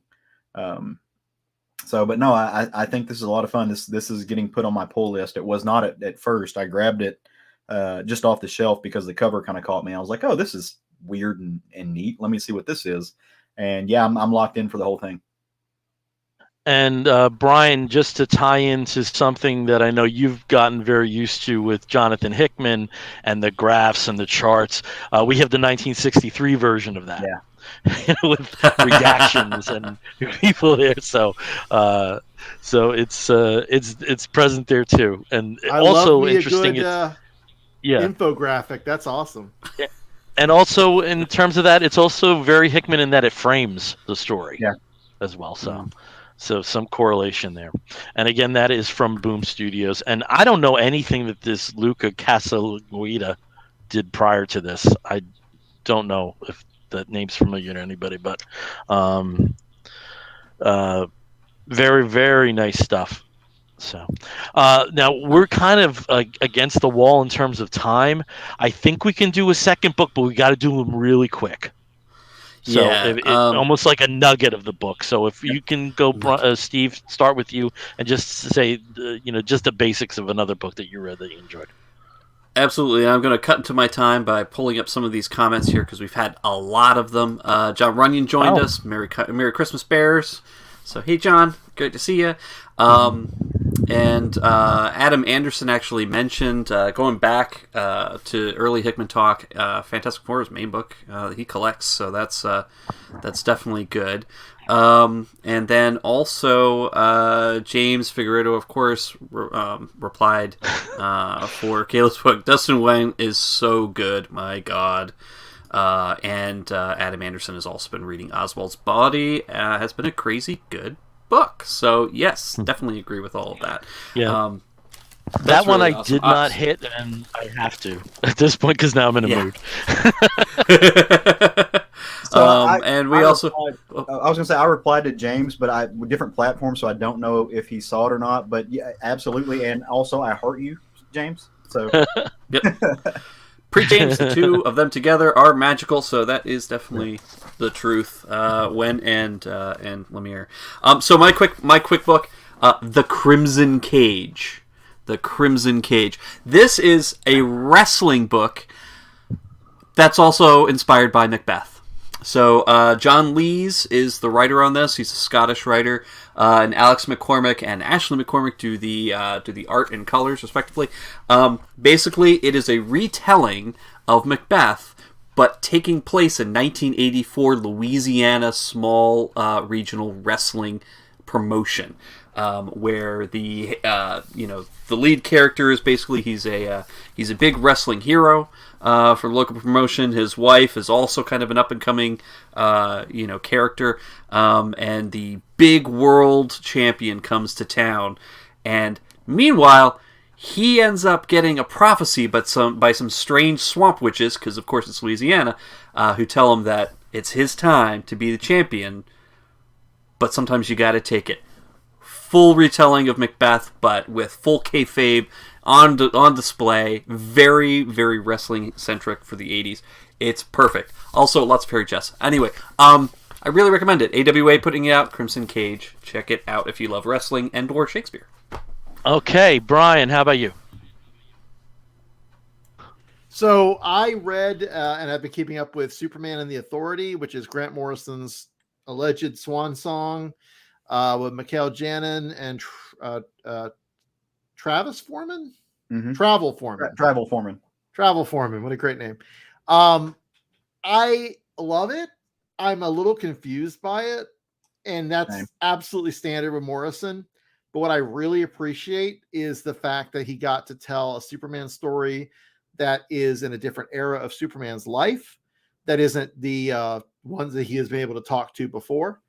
And I really love the reinvention of the idea of the Authority with some of the actual like members of the original Authority, like Midnighter and Apollo. Also fabulously done. And if you again, like myself and like all of us, really like seeing queer representation in characters, especially that are organically were originally whatever. Like he does a great job with these two for sure. But it's just overall, it's a delightful four issue mini. It gives a little bit of a tease to what could come next in a way that touches back to some New God stuff and some Tom King, most recently New God stuff that I thought was really cool. Whether or not anything comes of that is up in the air because it's sort of a, here's some things to play with, have fun. Like we were talking about Hickman being Johnny Appleseed, very much in the same respects here with what Morrison's doing. But I am interested in what Bill is going to talk about because evidently the writer of Action Comics and Grant sort of melded minds since they both were playing with some of the same toys, and it like sort of works, but not. I don't quite understand. Yeah, no, there was basically this is the story. Superman and the Authority was the plan for Superman as part of 5G. Instead of revising the story, and plus because there were like I think 3.5 of the 4 issues already drawn, they basically published that as is. And what they did is they took a lot of elements from that story and just put them in the Superman timeline that's happening right now. So that's what you have in Action 1036 and 1037. It feels like it's taken forever to get to Warworld. With these storylines with the Philosians and everything. But basically that's what we have. Like the current Mongol, it seems there's Mongols, kills the sons and the fathers, and there's always a new Mongol. Which I think is even referenced in Superman versus the Authority on Superman and the Authority. Bryan, if you haven't read it yet, a book that we talked about was Batman, Superman, and the Authority, which was a one-shot, which is almost a bridge. It gets you caught up to speed with a lot of the stuff that's been happening in Action Comics, specifically with Superman and Midnighter. And there also is a Midnighter annual, which wraps up the backstory, which is like effectively a future state situation. But, right now they've taken, bits and pieces of all that, and it's the same theme. It's the same team as you see here, Apollo and Midnighter and Manchester Black, which I think is the most interesting addition because Manchester Black was never a member of the Authority. He was a member of the Elite, which was an Authority knockoff for one particular story. So I just thought his inclusion, especially from Morrison, was just brilliant. And some other, a new version of OMAC, Enchantress, the new version of Light Ray, which seems to be important, and the Natasha and Steel. So that's the team that he has set up. And what we have just to talk about very quickly is he goes to the United Planets. The United Planets current leader is Durlin, and brings up the Philosians, which were the slaves on Warworld that apparently have a connection to Krypton. May not necessarily be Kryptonians, but they all bear the House of L sign as either tattoos or basically like even just like bloodied through cutting into their body. And when he and when he gets to Warworld, when he finds out what happened to the Philosians, it's pretty stunning. So there's something going on with the United Planets, and there's bureaucracy of whether they're going to be there to intervene. And this is the Empire Strikes Back issue, everything goes to shit, and I don't know where they go from this point. Because it kind of looks like Final Fates, but of course, it's going to be an Action 1038. So be interested to see where that goes. But if you are interested, we do have continuance in this book from that. Okay. All right, and Caleb, how about you? What's another book you were going to? So just enough of this DC talk, right? Let's talk some Marvel real quick. So I love that we're all kind of simpatico on this and bouncing back and forth because it makes it really fun. So before I start on this book, I do just want to say, piggybacking off of the book that Bryan talked about, in the spirit of Christmas, just purely in the spirit of Christmas, if Daddy Superman wants it, I will gift it to him. He can have. Daddy Superman, and also they wrap have it, also give you a do bow. get Daddy Superman because he is sick, yes, and the gray hair's coming out because of that. yes, Yeah, yes, they can, yes, pick and choose the little bits. Yeah, I will put a stocking and nothing but a stocking on just for him.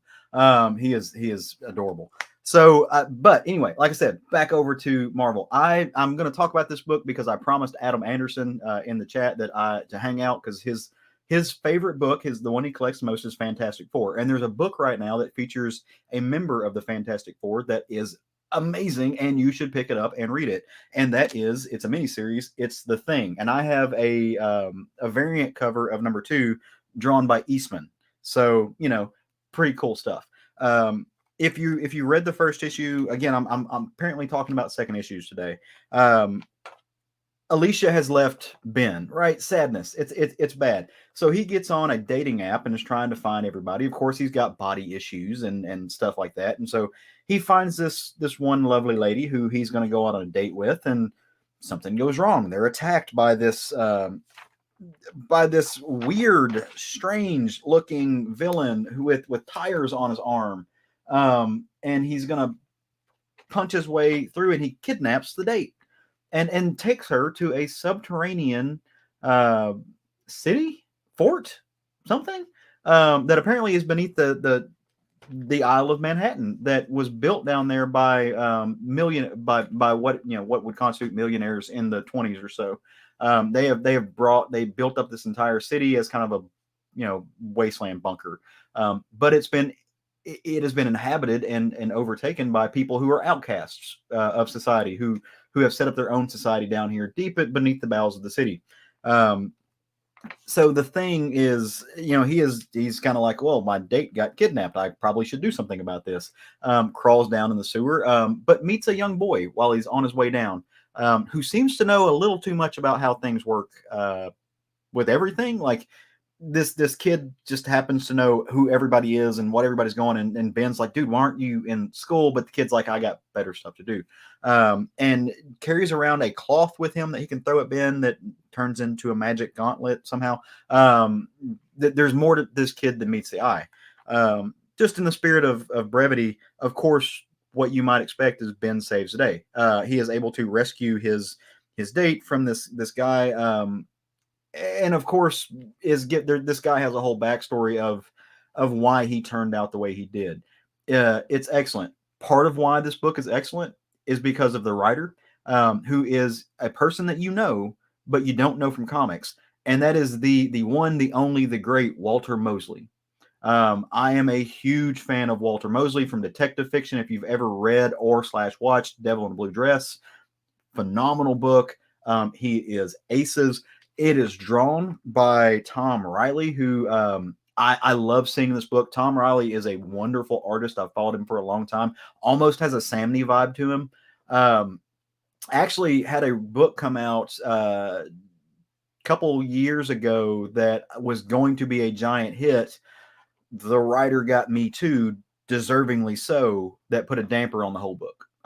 So I felt so bad for Tom because he's a great dude, had nothing to do with that situation, and just kind of got, like, the book that was getting all the attention got taken down.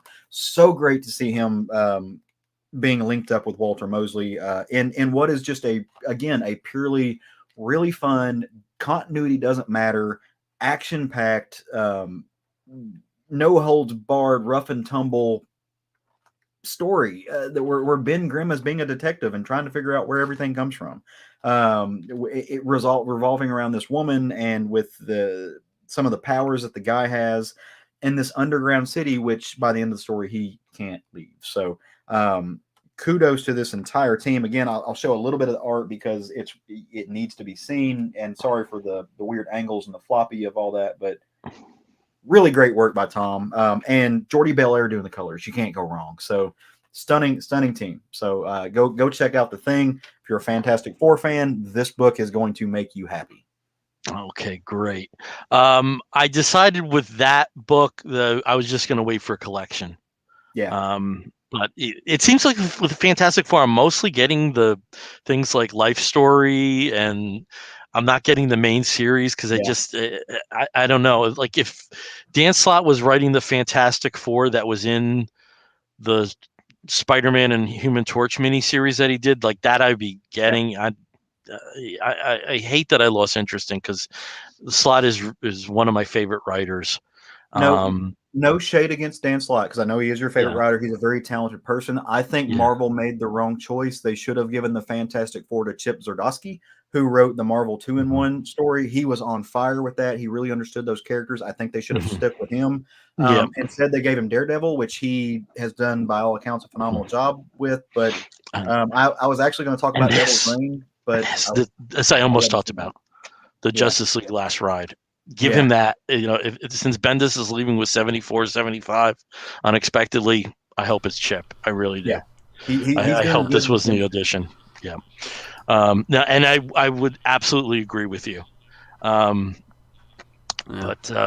on that, so I would have loved to have seen a Zdarsky Fantastic Four, just as I would love to see a Hickman Legion of Superheroes. There's a lot of things I'd like to see. I hope we eventually do get them. So Adam says quickly. Oh, sorry. I was just gonna say. Adam says miniseries has been interesting. Number 2 works almost as a standalone issue. It really does. And that's also interesting because, like the when I fell in love with Dan Slott was the Thing miniseries, which was it wasn't a miniseries, but it only ended up being 8 issues, and issues 4, which is when they bring Lockjaw into the story, and then issue 8, which is the poker game. Those work wonderfully as standalone stories as well. I have to check this out. But just with this one, I was going to wait for the collection on that.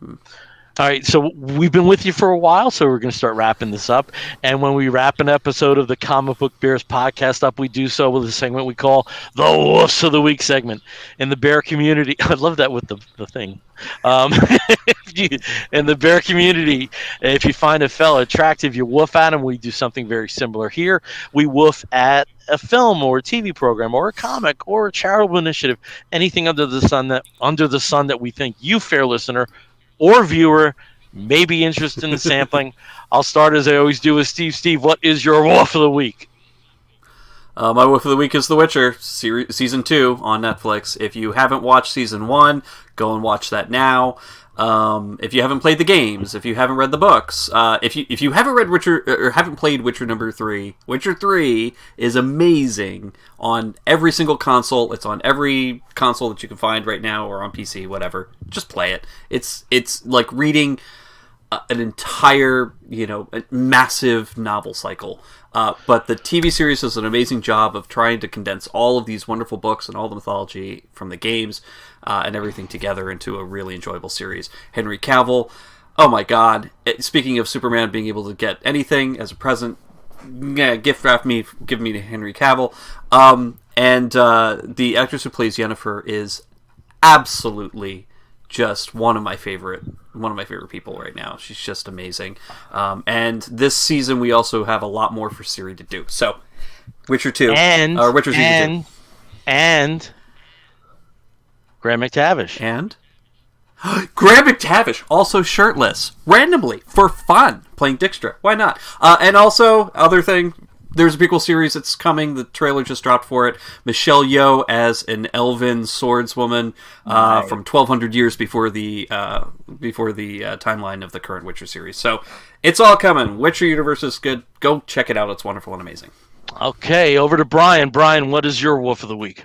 So this is a treasure I brought back. I got to go on an adventure in Tokyo. My last night in Japan, I went to a store in Ueno called Big Jim. If you're ever in Tokyo and you want some bear-ish or just gay, any kind of comics, adult materials of any kind, this is a recommended. I highly recommend it. Osusume is what they call it as far as like a recommendation. So this is Seaside of Omowari-san, and the artist, the mangaka is Neyu Kido, and it's set in Okinawa. It's a very quick little manga set in Okinawa about a officer who's sort of taking a station out there, and he has a drunk buddy or a buddy of his who he's interested in, and they have a little adventure, let's just say. I won't show you the interiors because it is, even though it is safe in certain ways, like little marks, little protection, whatever. It's explicit. This is for your adults, not a child manga for sure. But Big Jim is great. That's where also I got the Tagame, my brother's husband, and some other cool stuff, which my comic book bear colleagues will be receiving something from that store. As my only thing I will say, it's not a lot. Don't get too excited here, but it is very exciting, and I look forward to each of your reactions to the things that I selected. So I am very interested when that happens. But I hope you'll check it out.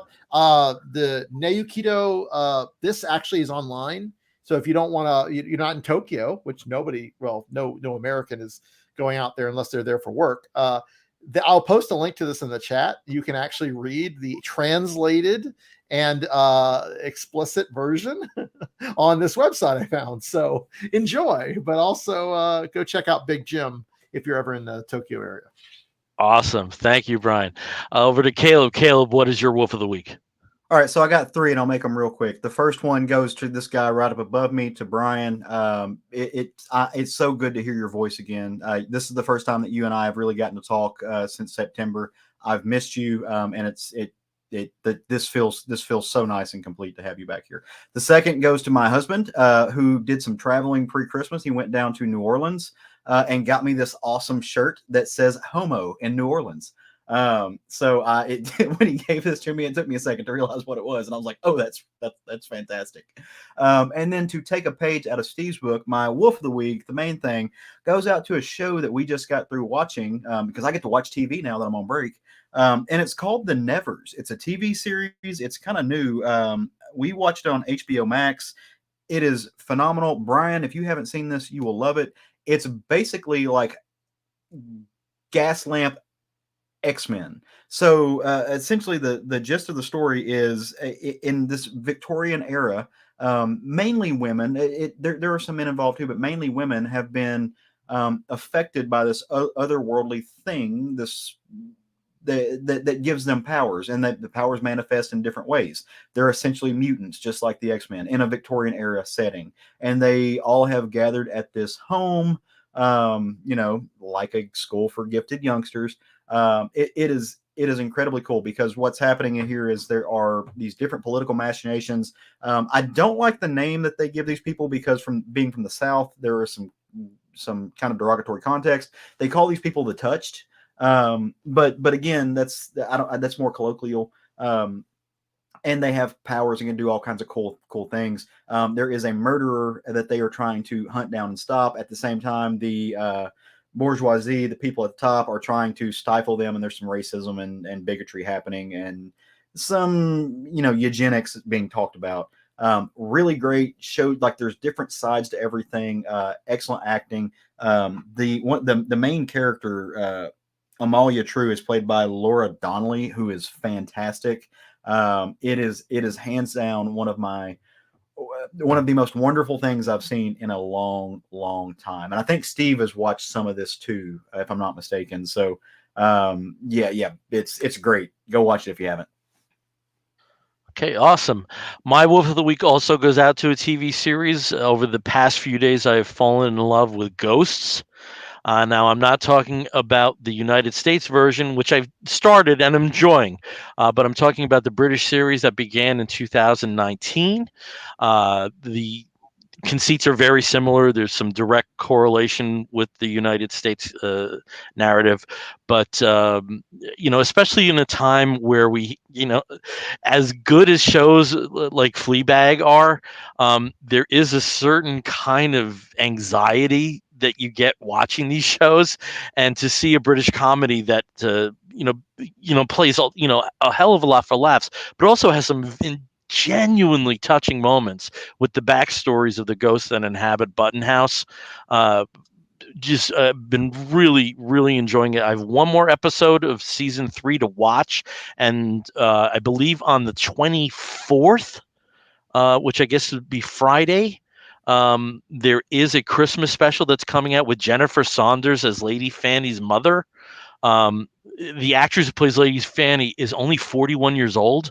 That's all makeup, which blows my mind. That's right. Yes, that is right. Yeah. And in terms of Ben Wilbond, I've kind of fallen in love with the captain. I'm in love. So call me.